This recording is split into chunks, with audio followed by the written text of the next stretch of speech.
Kai, ¿cómo están todos? Espero que hayan tenido una excelente sesión el día de ayer y hoy estén también disfrutando de las pláticas del día de hoy. Lo que yo vengo a contarles es una historia que todo mundo conoce, pero que que no todo mundo acepta.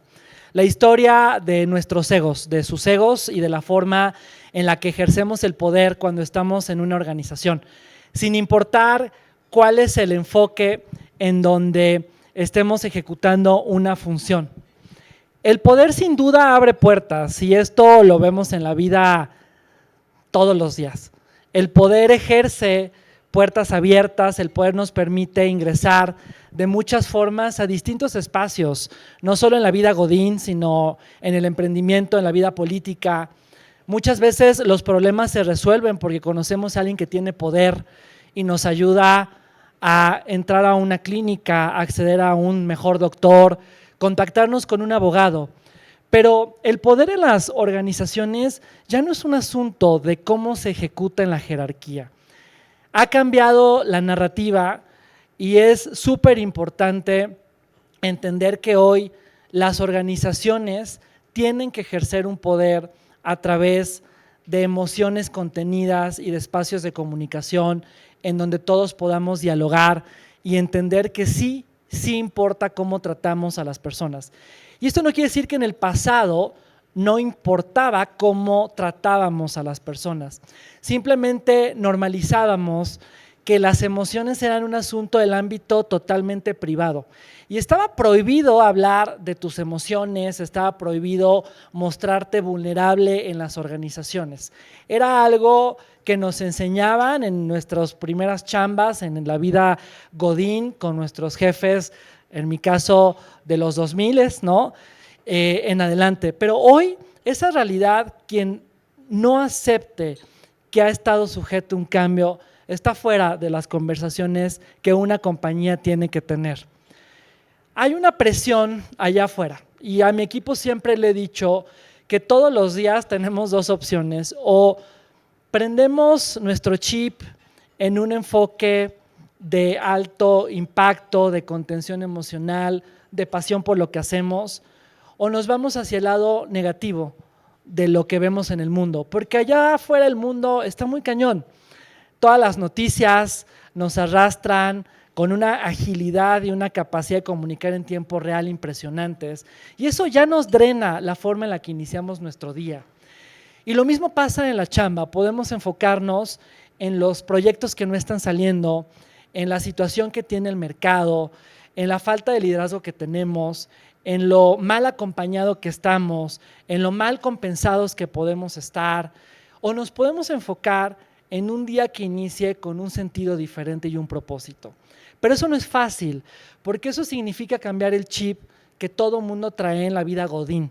Por eso hay tantas series tan exitosas que hablan sobre estas parodias que se viven en las oficinas. Y es que todos nosotros de muchas formas creamos circos en las organizaciones. Y eso se permite porque nuestras emociones no están bien alineadas al propósito de la organización. Hay un sentido muy egoísta por parte de todos nosotros en el negocio. ¿Realmente cuántos de ustedes ponen primero al negocio que sus intereses personales o que sus intereses profesionales?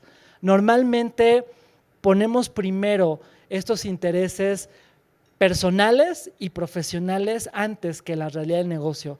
Es muy difícil tomar decisiones en un lugar donde el negocio se tiene que reinventar porque el mercado es ágil, en donde un liderazgo puede carecer de lo que se necesita para llevarnos al siguiente nivel, porque todo mundo está poniendo su estómago en medio de la organización.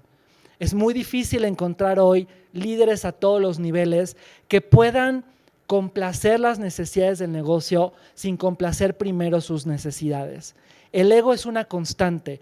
Nos encanta sentir que las palabras como C-suite level, CEO, C-whatever, EFO son importantes y trascendentales, y lo son por una razón de estructura. Pero la naturaleza de ese rol vive en cómo se ejecuta. ¿Qué queda después de un título? ¿Qué queda después de una maestría? ¿Qué queda después de tu camioneta de 1,250,000 pesos? ¿Qué hay detrás de eso?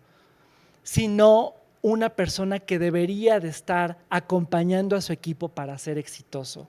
El ego, señores, existe a todos los niveles. El godinato no respeta al que se come la torta de chilaquil o al que todos los días hace una comida de 400, 500 pesos en Los Canarios. El ego definitivamente es un disruptor que sí impacta en las organizaciones. La reputación no la construyes por el poder que ejerces, sino por el poder que comunicas y la forma en la que haces sentir a tu organización. Y no necesitas ser un see something para poder impactar de manera positiva o negativa en una organización. El radiopasillo es el vehículo de comunicación más rápido que existe. No hay ninguna red social que sea más veloz que sus equipos al comunicarse. Y qué enorme problema enfrentamos, porque el radiopasillo genera rumores y genera historias y narrativas que si el liderazgo no puede contener, estamos sujetos a lo que la gente dice y piensa desde el estómago, cuando nosotros deberíamos de incluir historias que cuenten la realidad de una empresa desde donde tiene que ser contada. Hoy tenemos velocidad y continuidad, pero la confianza no se construye si no existen personas que tengan la capacidad de comunicar de manera inteligente y directa lo que pasa en nuestras organizaciones. Estoy seguro que a más del 90% de esta sala nadie los preparó para tener conversaciones difíciles y complejas. La vida corporativa en México es una vida del radiopasillo, del doble discurso y del chisme. Y el chisme existe a todos los niveles y es más fácil comunicar a través de alguien más una decisión difícil para que esa persona se la comunique a su vez a quien tenemos que abordar, que tener el tamaño profesional y sentarnos frente a frente para conversar de manera directa los temas que construyen confianza. Todo el mundo pide transparencia, todo el mundo pide rendición de cuentas, todo el mundo quiere utilidades en mayo y todo el mundo quiere bonos de desempeño. Pero ¿cuántos de ustedes y de sus equipos y de las organizaciones están dispuestos y dispuestas a soportar conversaciones que tienen que ver contigo? En donde te tengo que decir, no todo está bien, porque cuando todo está bien siempre, estamos fallando en algo definitivamente. O estamos considerándonos mediocremente en una situación neutral de no crecimiento, de pasividad en un mercado que es agresivo. La realidad es que conversar con los líderes y con las personas es un asunto muy complejo. Y eso requiere tener la categoría de crear confianza. Porque yo no te puedo venir a hacer observaciones de tu trabajo, de tus soft skills, si yo no represento de manera congruente lo que estoy tratando de abordar. Y eso pasa mucho. Queremos ser veloces y queremos que el negocio tenga continuidad. Lamentablemente hoy en las organizaciones de todos los tamaños, lo que estamos viendo es una pérdida en la confianza del liderazgo. Y eso es algo que nos impide avanzar a nivel organizacional y que tiene un peso altísimo en las compañías, porque hoy hay 3 tipos de colaboradores: aquel que está comprometido, que cree en la compañía, que pone el negocio en el centro, a esos cuídalos, acompáñalos, desarróllalos y reténlos. Están los que no creen en ti, los que te drenan emocionalmente, técnicamente, que no están ni siquiera buscando trabajo, que están en una zona de confort ampliado, que funcionan en un sistema de valores que no están alineados a la compañía, y están aquellos que tienen un alto impacto, pero que no creen en ti, porque no confían. Esos equipos están buscando trabajo hoy y están abiertos a muchas posibilidades. La rotación después de COVID en posiciones claves y críticas ha aumentado en más de 50%, por 2 grandes motivos. No hay confianza, los líderes no confían en las organizaciones a las que están llegando, o 2, no son capaces de liderar con confianza al interior de sus equipos. El propósito es un eslogan muy poderoso. Es increíble cuando tienes a un CEO o a un director de talento o a un gerente o a un coordinador hablando de propósito. Y las palabras pueden tener un impacto emocional cuando hay un gran personaje de la organización que puede llegarte con narrativas espectaculares. Pero, ¿qué pasa cuando dejas de confiar y de creer en él? El propósito se pierde. La historia se construye únicamente a partir de lo que queda en un libro y de lo que queda en un documento, en un PDF, en un onboarding hermoso que puede tener muchos matices para hacer que la llegada de alguien sea un landing acompañado. Cuando uno termina el onboarding, empieza tu realidad. Empiezas a descubrir cómo funciona el sistema de valores de la compañía, el propósito. Empiezas a darte cuenta que la organización a la que llegaste y que muchas veces idealizas como una marca, tal vez no se viva con el mismo nivel de sintonía y de energía a como se vive hoy.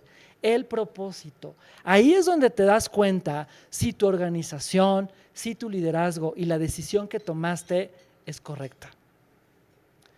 El propósito operativo, aquel que se ejecuta en nuestro frontline, es importantísimo. ¿Qué hace la gente y qué opina la gente cuando no la estamos observando? No solo es un tema de compliance, es una conversación que ocurre todos los días, en el baño, en el WhatsApp, en el Teams, en el Instagram. Es una conversación que ocurre en los viernes, jueves de cubas. La gente se va haciendo sus propios crews, van haciendo sus propios momentos de amistad fuera de oficina.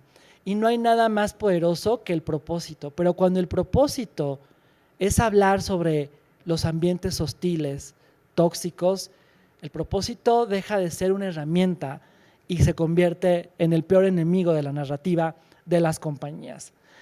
Cuando yo empecé a trabajar hace 23 años, tenía 19.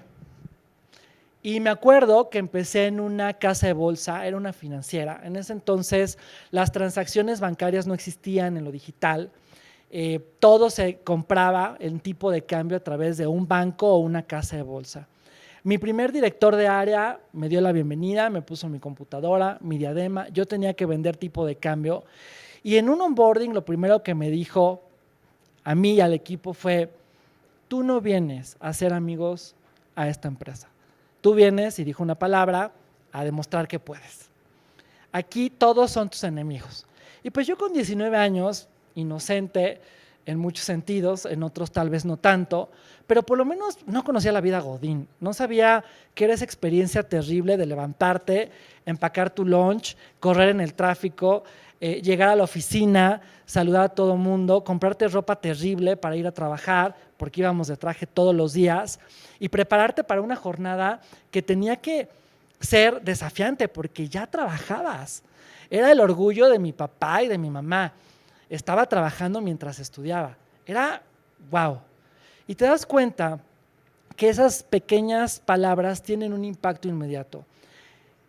El propósito lo conviertes en una competencia negativa, porque te están diciendo, el liderazgo antiguo, que las relaciones no importan, que tú puedes pasar sobre todas las emociones de las personas para construir tu legado, que puedes pasar sobre las reglas de una organización y de una sociedad para llegar lejos, que tú eres de piedra, que tú no sientes, que tú no te enfermas, que a ti no te da COVID, que en ese entonces no existía, por supuesto, que no tienes nada que te impida llegar todos los días y sentirte la persona más poderosa del mundo, porque la vulnerabilidad es sinónimo de debilidad y porque la vulnerabilidad en el liderazgo antiguo te pone en un momento donde no significas un asset valioso para la organización. Había jerarquías, era imposible llegar a la oficina del CEO. El CEO llegaba en una camioneta blindada en organizaciones con oficinas del tamaño de departamentos. Hoy, señores, mi oficina tiene el tamaño de un loft en Santa Fe. Es ridículo, pero las oficinas siguen siendo espacios donde se ejecuta el poder de cierta forma. El poder del espacio, el poder del trofeo, del reconocimiento, del palo de golf, que se note que visto cómo vivo una realidad. Y por eso hay muchas series que han sido, repito, tremendamente exitosas al retratar la vida godín mexicana o la vida godín de Estados Unidos, porque de eso se trata. El poder también tenía una lealtad por posición. Tú me das y yo te doy. La lealtad está basada en un sistema de intercambios en el poder antiguo. La lealtad es cuánto me importas tú, cuánto vales tú y cuánto te tengo que pagar para que tú seas leal. La lealtad no estaba en un sistema de valores, de reconocimiento, no estaba naturalmente en nuestra admiración. Y con esto no quiero decir, evidentemente, y hago una nota importante, que todas las organizaciones y todos los líderes sean así.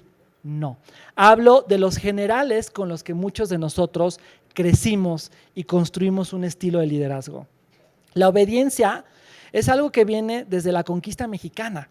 Somos una sociedad muy obediente, que pide permiso y que dice disculpe. Las organizaciones no están exentas de la forma en la que ejecutamos esas conversaciones. Tenemos que ser conscientes que hoy eso es obsoleto, lamentablemente. Y por eso es que los discursos importan. Sin entrar en polémicas de partidos o de política, hoy es algo que los políticos de todos los colores no han logrado hacer. Porque la congruencia ya no se vive, se exhibe. Y entonces la inmediatez también pasa en las empresas, nos exhiben. Hoy nos pueden grabar, hoy nos pueden tomar una foto y ese sistema de valores tiene que crear una dirección mucho más clara, tiene que generar confianza, tiene que hacer sentido al propósito del negocio. Yo he estado en juntas donde se piden en distintas empresas que se duplique un presupuesto de ventas cuando el mercado está decreciendo. Y entonces hay un speech motivacional de tú puedes lograr que crezca a 2x ese presupuesto. Tenemos que ser congruentes con lo que pedimos para tener resultados excepcionales. A la gente le tiene que hacer sentido lo que nosotros estamos demandando como compañía. La lealtad no solamente es un significado, es una transacción. Aquí la lealtad es un sistema muy pobre de valores. La lealtad en el nuevo modelo de liderazgo es una lealtad que se construye por la forma en la que tú influyes en tus equipos, la forma en la que transformas y dialogas, la forma en la que tienes el tamaño y la categoría de abordar decisiones y conversaciones complejas. Es un sistema muy difícil de desarrollar porque nosotros estamos educados hacia el disculpe, hacia el perdone, hacia dile a tu hermano que lo voy a castigar. Esto viene desde las bases de la formación educativa que tenemos en la sociedad mexicana y se traslada evidentemente a nuestra vida godín. El líder que es relevante opera un sistema de valores, un sistema de cercanía, un sistema basado en empatía, en coherencia que es visible. Justo esto se los decía, la coherencia hoy es visible. Imagínense que yo el día de mañana esté dando una plática de cómo vivir con sencillez a mi equipo. ¿Cómo un director puede vivir con sencillez? ¿Por qué no mejor una plática de cómo vivir con humildad? Porque la coherencia se exhibe en nuestras conversaciones. Hay ocasiones en que muchas veces, de hecho, los líderes no pueden observarse en su sistema de valores. ¿Cuántos de ustedes no salen de ciertas juntas, reuniones, o ustedes mismos son esas personas que no se dan cuenta, que dicen es blanco y todo el tiempo están manifestando que es negro? ¿Cuántos de ustedes piden ser escuchados pero ignoran a sus equipos? ¿Cuántos de ustedes en las organizaciones tienen un propósito de desarrollar y de acompañar? ¿Cuántos de ustedes se pueden sentar hoy en la tarde o mañana después del summit y llegar con su jefe y decirle algo que no les gusta? No es un tema de reto, no es un tema de tamaño, es un tema de capacidad desarrollada. Por eso el líder hoy, en el 2026, tiene que estar reinventando sin romper al equipo. Porque además, en una escala de emociones, somos vulnerables todos los días. Y hoy la gente sí quiere conversar de sus emociones. Hoy la gente sí quiere sentirse vulnerable en los espacios. Y tienes dos opciones. O asumes esa responsabilidad de dialogar ampliamente sobre las emociones y sobre lo que tu equipo siente en el día a día, o pierdes vigencia. Hoy tenemos que tener prioridades visibles, reglas simples, mensajes claros. No sabemos todo, porque ¿cuántos de nuestros líderes o cuántos de nosotros asumimos que sabemos absolutamente la verdad del negocio? Y eso es un error muy grande, porque el ego no es un villano. El ego puede ser un propulsor de grandes ideas y puede ser una gran forma de acercarnos al éxito. El ego, cuando lo enfocamos hacia lo que yo necesito sentir para tener el poder, se convierte en uno de los principales enemigos de este siglo en temas de liderazgo. Vean las estadísticas, CEOs que llegan a empresas transnacionales, no voy a nombrar obviamente por compliance, pero empresas que producen y venden café a nivel global y que de pronto reciben CEOs con unos tamaños de compensación impresionantes y que vemos la salida a los meses siguientes. No es un tema de coincidencia. Esas historias tienen una narrativa detrás del ego. Los traslados, el paquete. ¿Desde dónde abrazas tu función? Desde la camioneta que nos da la compañía, desde el paquete salarial estás abrazando tu rol o desde el negocio. Sí importa mucho en dónde enfocamos este ego. El ego, cuando te empuja, cuando te ayuda a alcanzar una meta, es algo increíblemente poderoso. Bien gestionado, este ego impulsa crecimiento y genera ideas. Un ego mal gestionado puede matar negocios.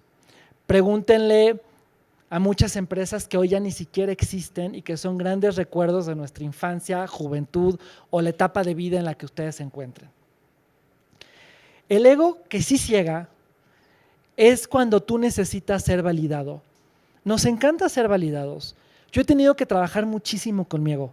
He sido una persona que me tengo que ver todos los días al espejo para trabajar con el ego que ciega. Porque vas creciendo, vas siendo un hijo exitoso, vas llegando a una meta en la escuela, tienes una certificación, creces, te desarrollas, entras a un espacio corporativo, eres competitivo y dejas de observar que muchas decisiones las estás tomando desde la validación. Los seres humanos hoy tenemos que ser validados. A mí me encanta subir fotos en Instagram porque me siento increíblemente bien. Eso es ego del que cierra. Pero las sigo subiendo porque no las he podido trabajar.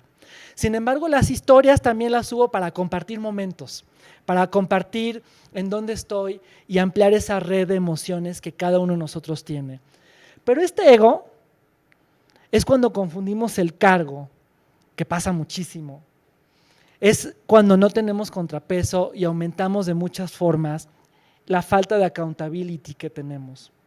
Hay que rendir cuentas, por supuesto, y tenemos que tener conversaciones complejas también y tomar decisiones, pero siempre desde una conversación transparente, honesta y ética, donde sí importa las emociones que transmitas a la persona que está frente a ti. Sí importa cómo les hablas a esas personas. Sí tiene impacto lo que dices. Sí tiene impacto el que estés observándolo y no viendo tu celular, tu computadora. Sí importa que tengas educación. Sí importa mucho. Importa mucho esas formas. Las expectativas y las consecuencias se ponen siempre en una conversación. Pero hoy las compañías le dedicamos mucho menos tiempo al desarrollo organizacional, al establecimiento de metas, a las conversaciones complejas y le damos más tiempo a proyectos que no tienen tanto impacto. Y entonces cuando tenemos que dar una salida, muchas veces no tenemos argumentos claros porque no construimos un sistema de conversaciones honestas y transparentes, en donde, repito, el negocio está en medio. Y llenamos nuestros objetivos pues porque hay que llenarlos y hacemos nuestras evaluaciones porque hay que tenerlas y nos obligamos a tener estos espacios porque la organización los pide. ¿Cuántos de ustedes lo tienen porque lo hacen como parte de su liderazgo y cuántos de ustedes lo ejecutan porque HR, talento o como se llame su área lo demandan como parte de sus objetivos? La relevancia no se mide con objetivos, se siente en la fricción que creamos en las culturas corporativas. ¿Cuántos de ustedes viven con un estrés adicional? Llegan a su casa y tienen colitis, gastritis y cualquier síntoma del sistema gástrico. ¿Cuántos de ustedes no son felices? ¿Y cuántos de ustedes se mantienen aferrados a un título, a una empresa o a una realidad? No significa que no tengamos que pagar cuentas de una renta, un leasing, un viaje, un hijo, una enfermedad, papás. Todo el mundo tiene una historia económica, pero no todo el mundo tiene que aferrarse a un sistema de poder y de egos. Hay muchos directores que hoy son tremendamente infelices en el rol que ejecutan y que la validación ocurre cuando los vemos llegar, pues obviamente con un sistema económico que los acompaña, de relacionamiento. Cuando los desnudamos, no queda nada de ellos. Cuando los desnudamos y queda mucho de ellos, es porque fueron personas que impactaron más allá del poder. Y entonces existía propósito. Hay que hacer un playbook de 90 días siempre cuando la gente empieza a observarse en el liderazgo, ¿no? Hay que tener un propósito claro, confianza, tomar decisiones simbólicas. Pero sobre todo, y con esto quiero terminar y les dejo esta pregunta con la que intencionalmente empiezo, es ¿qué queda que haga que la gente los siga a ustedes? ¿Por qué alguien tendría que confiar en ti, en ti o en ti? ¿Por qué alguien tendría que poner interés en ti como persona y como profesionista? ¿Es el rol? ¿Es el rol de ocupar una silla de gerente? ¿No? ¿Es el rol de sentarte en una nómina de 6 dígitos? Todo eso, señores, es cíclico. Y todo eso puede construirse, acabarse y reinventarse. Las personas que pueden ser seguidas por lo que impactan van a construir en otra compañía o van a construir en otro momento. Las personas que dependen del ego, del propósito, se convierten en parásitos organizacionales. La vida godín está muy cañona, pero está más cañona cuando vives del poder, de la validación. Cuando lo haces desde el lado del propósito, del impacto y del sentido humano, tu camino está asegurado. Muchísimas thanks, como decimos en Kitsane.